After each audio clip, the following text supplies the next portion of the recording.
नमस्कार। सासाराम नगर निगम की जो सशक्त अस्थायी समिति है उसकी बैठक थी। आज बैठक में बहुत महत्वपूर्ण विषयों पर निर्णय किए जाने की संभावना व्यक्त की जा रही थी। ये कहा जा रहा था कि आज बहुत से ऐसे निर्णय लिए जाएंगे जिस निर्णय के बाद सासाराम शहर में विकास की रफ्तार को गति दिया जा सकता है। लेकिन आज ये बैठक बीच में ही समाप्त हो गई। बैठक बीच में समाप्त क्यों हुई, इसी बारे में जानने के लिए हमारे साथ अभी मेयर काजल कुमारी जी हैं। कारण कि उन्हीं की अध्यक्षता में बैठक चल रही थी और बैठक बिना निष्कर्ष को ही समाप्त हो गई। मैडम, आज जो बैठक होने वाली थी उस बैठक से लोगों की उम्मीदें काफ़ी बंधी हुई थी। लोग चर्चा कर रहे थे, हम आसपास चर्चा हो रही थी कि आज जो भी निर्णय लिए जाएंगे उसे सासाराम शहर के विकास में गति मिलेगी। आज बैठक क्यों नहीं हुई? पहले तो हमारा पहला एजेंडा था कि जो 28/11 को हमारी बैठक हुई थी स्टैंडिंग की, उसकी संपुष्टि थी, वो हुई है। और दूसरा एजेंडा हमारा था जो नली गली योजना बोर्ड की बैठक में जो छूट गई थी, जिनके द्वारा मतलब पार्षदों के द्वारा लेट से दी गई, उसका था कि हम आज लेकर उसको स्वीकृत कर देंगे। तो उसी पे चर्चा होनी शुरू हुई है, तो उसको ले लिया गया है। और जब बात हुई है कि आखिर प्रोसीडिंग माननीय पार्षदों के बीच क्यों नहीं वितरण की गई, जबकि मेरे द्वारा 6/11 को दे दी गई थी साइन करके कार्यालय को कि इसको वितरण करा दिया जाए पार्षदों को, ताकि हम अपना बैठक बुला सके बोर्ड की। यही पूछा गया है, तो इस दौरान ही उनको लगा है कि हमसे ज़्यादा सवालात होंगे और उठकर भाग गए हैं। आप बैठक की अध्यक्षता कर रही थी। कोई भी निर्देश आपके स्तर से जारी किया जाना संवैधानिक नियम के तहत आता है। आप जो भी निर्देश जारी करेंगी बतौर वो उनको मानना पड़ेगा। वो चूंकि ये सचिव के तौर पर काम कर रहे हैं, इसके बाद में भी बैठक से उठकर चले जाना, इसे क्या दिखाने के लिए, ये क्या दिखा रहा है?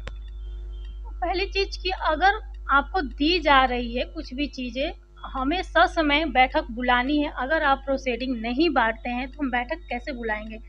पिछले महीने में बैठक नहीं हो पाई है बोर्ड की, स्थगित करनी पड़ी क्योंकि प्रोसीडिंग बटी नहीं। और कुछ पार्षदों द्वारा योजनाएं नहीं देने के कारण उनको लगता है कि अगर उनकी योजनाएं जब तक से नहीं आएगी तब तक से हम प्रोसीडिंग बांटेंगे नहीं।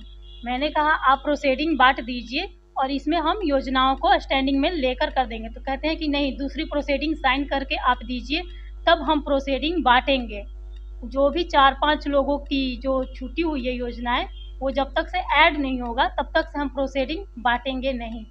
और इसे कह सकते हैं कि अफसरशाही है, सरासर अफसरशाही चल रहा है यहाँ पर। अच्छा, आज जो बैठक पूर्णतः संपन्न नहीं हो सकी, सासाराम शहर के विकास में किस तरह से बाधा उत्पन्न होगा इस बैठक के पूर्णतः संपन्न नहीं होने के कारण? ये बैठक पुनः 16 को होनी है, कल नहीं परसों। अगर वो नहीं आते हैं तो भी ये बैठक होगी। उनके जगह पर अगर उप नगर आयुक्त आती हैं तो उनको बैठाया जाएगा। अगर वो भी नहीं आती हैं तो ये बैठक स्टैंडिंग कमेटी के द्वारा लिया जाएगा और प्रोसीडिंग बनेगी और ये जाएगा।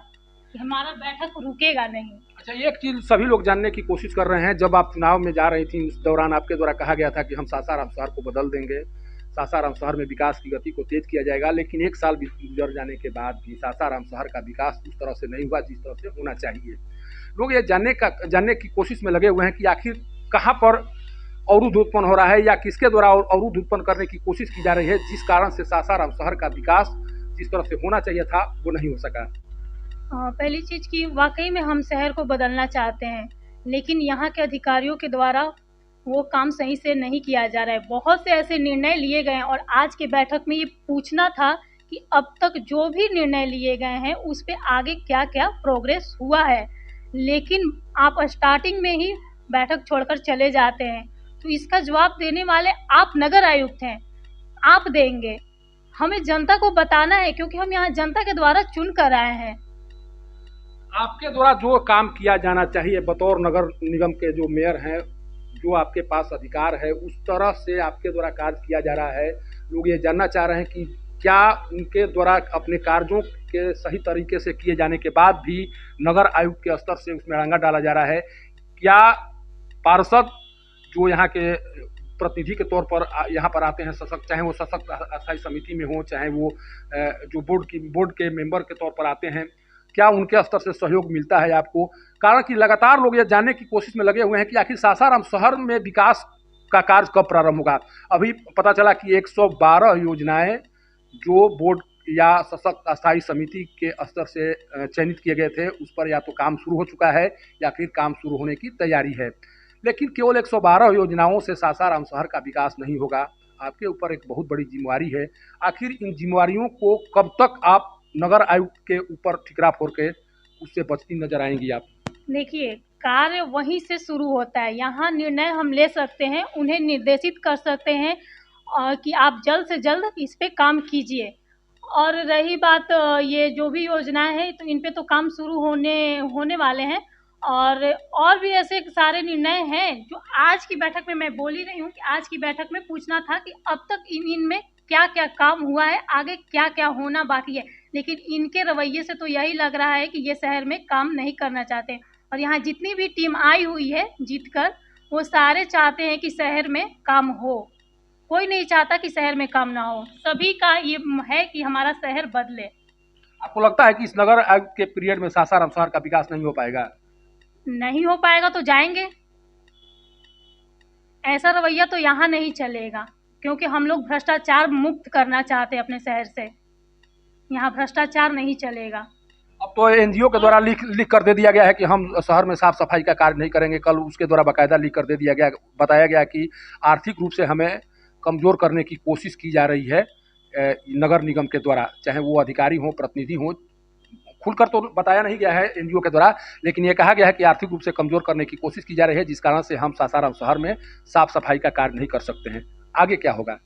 देखिए, उनके द्वारा ये बात सही कही जा रही है कि उन्हें कोई प्रेशराइज कर रहा है कि कार्य ना करें या करें। इस पे भी हम लोगों ने जांच के लिए कहा है कि इस पे जांच की जाए और जो भी इसमें गुनहगार पाया जाता है उस पर सख्त से सख्त कार्रवाई की जाए। सरकार से क्या मांग करेंगी? चूंकि सासाराम शहर के विकास को लेकर महत्वपूर्ण जिम्मेवारी प्रतिनिधि के तौर पर आपको मिली है। लोग लगातार कमेंट्स कर रहे हैं, लेकिन जो बातें आप बता रही हैं उससे लग रहा है कि कहीं ना कहीं नगर आयुक्त के द्वारा आपको एक तरह से परेशान करने की कोशिश की जा रही है। जो उद्देश्य आप लेकर आई हैं उस उद्देश्य को पूरा करने नहीं दिया जा रहा है। बतौर मुख्य पार्षद, मेयर, मुख्यमंत्री से क्या मांग करेंगी? क्योंकि मुख्यमंत्री के स्तर से लगातार ये बातें कही जा रही हैं कि महिला सशक्तिकरण को बढ़ावा दिया जा रहा है, महिलाओं को आगे लाकर मुख्य धारा में जोड़ने की कोशिश की जा रही है। लेकिन जिस तरह से नगर आयुक्त के द्वारा आपके साथ व्यवहार किया जा रहा है, उससे साफ लग रहा है कि नगर आयुक्त मुख्यमंत्री के विजन को समझ नहीं पा रहे हैं। बतौर एक महिला प्रतिनिधि होने के नाते आपके द्वारा मुख्यमंत्री से क्या अपील की जाएगी? पहले तो ये ऐसे अफसरशाहियों को अगर देना भी है तो अच्छे और ईमानदार को दें, ताकि शहर में काम हो। ऐसे अफसरशाहियों को ना दें। अगर ऐसे हैं तो इनको सस्पेंड कर दिया जाए, क्योंकि ये अगर अपने सुख सुविधा की हो तो अच्छे से हो जाती है सारे काम, लेकिन जनता के हित के लिए हो नहीं होता है। अभी बहुत सी योजनाएं हैं जिनका कार्य आदेश भी निकल चुका है, ना ही तो इसका बोर्ड से लिया गया है अप्रूवल और ना ही स्टैंडिंग कमेटी से लिया गया है। आपको लगता है कि अफसरशाही का नतीजा है जिस कारण से आप एक तरह से आपको परेशान किया जा रहा है? बिल्कुल है, अफसरशाही चल रही है। जिस तरह से मुख्य पार्षद या यूं कहें कि मेयर के द्वारा ये कहा जा रहा है कि एक महिला प्रतिनिधि होने के कारण उनके साथ जिस तरह से नगर आयुक्त के द्वारा व्यवहार किया जा रहा है, उस व्यवहार के कारण वो सासाराम शहर का विकास नहीं कर सकती हैं। कारण कि विकास के रास्ते में नगर आयुक्त रोड़ा बने हुए हैं। किसी भी बैठक से बीच में उठकर चले जाना ये बताने के लिए काफ़ी है कि अध्यक्ष के निर्देशों का सचिव के स्तर से अवहेलना की गई है। अध्यक्ष किसी बैठक का नेतृत्व करता है और जब अध्यक्ष के द्वारा बैठक का नेतृत्व किया जा रहा था, उस दौरान सचिव के द्वारा अगर बैठक को छोड़कर बीच में चले जाना, ये सरासर उस नियम का उल्लंघन है जो नियम पंचायती राज के तहत बनाए गए हैं। सोचिए कि अगर इस तरह से नगर आयुक्त के द्वारा कार्य किया जाएगा तो सासाराम शहर का विकास कैसे हो पाएगा। हमारे साथ अभी डिप्टी मेयर भी हैं, उनसे भी कोशिश करेंगे कि उनकी प्रतिक्रिया भी जाना जाए, ताकि ये पता चल सके कि उनका जो व्यवहार है उस व्यवहार को ये किस तरह से देख रही हैं। क्या उनके इस व्यवहार से सासाराम शहर का विकास हो पाएगा? मैडम, आप भी बैठक में थी, जिस तरह से बैठक को बीच में छोड़कर नगर आयुक्त चले जाते हैं, उसे आपको क्या लगा? हमको तो यही लगा कि शहर के विकास नहीं होगा। आपको भी लगता है कि सासाराम शहर के विकास में नगर आयुक्त अड़ंगा डाल रहे हैं? कैसे होगा विकास बताइए। जब मेयर उप मेयर हैं, नगर आयुक्त हैं, सब पार्षद हैं, सभी लोग जब मिलकर नहीं अथी करेंगे, जो भी समस्या है, नाली गली है, कचरा इसी तरह कचरा रोड पर गंद दे रहा है। किसके कारण गंद दे रहा है? अब तो हम उतना जड़ तक नहीं गए हैं, नहीं, आप लेकिन डिप्टी- आज जो है, आज तो हम देखे हैं कि ऐसे मीटिंग में से उठकर नहीं जाना चाहिए। पर आज उनके द्वारा गलत कार्य किया गया है। हाँ, आज उनके तरह गलत कार्य किया गया है। कहीं ना कहीं महिला प्रतिनिधियों को अपमानित किया गया है उनके द्वारा। अब तो हमें नहीं कह सकते हैं। अभी हम जल्द ही आए थे, दोनों लोग में बहस हो रहा था, वही जो दूसरा एजेंडा था उसी पर, अब बस उठ कर चलती हैं। नहीं, मैं ये जानने की कोशिश कर रहा हूँ, आप डिप्टी मेयर हैं, आप भी बहुत चीज़ों को देख रही हैं नज़दीक से। आपको नहीं लगता है कि सासाराम शहर का विकास जिस तरह से होना चाहिए उस तरह से नहीं हो रहा है? अगर नहीं हो रहा है तो उसके पीछे का कारण क्या माना जाए? अब तो पीछे का कारण यही ना है कि नगर आयुक्त नहीं चाह रहे हैं कि काम हो, यही ना हो रहा है। लेकिन जिम्मेवारी तो आप लोगों के ऊपर है। नगर आयुक्त यहाँ से चले जाएंगे 2 माह के बाद, 5 माह के बाद, जिम्मेवारी आप लोगों के ऊपर है। जब चुनाव आएंगे उस समय आप लोग मैदान में जाएंगी, अपना एजेंडा रखेंगी, बताएंगी कि मेरे द्वारा ये किया गया है। लेकिन जब आपके पास बताने के लिए कुछ नहीं रहेगा तो फिर जब मतदान आएंगे उस समय क्या बताया जाएगा?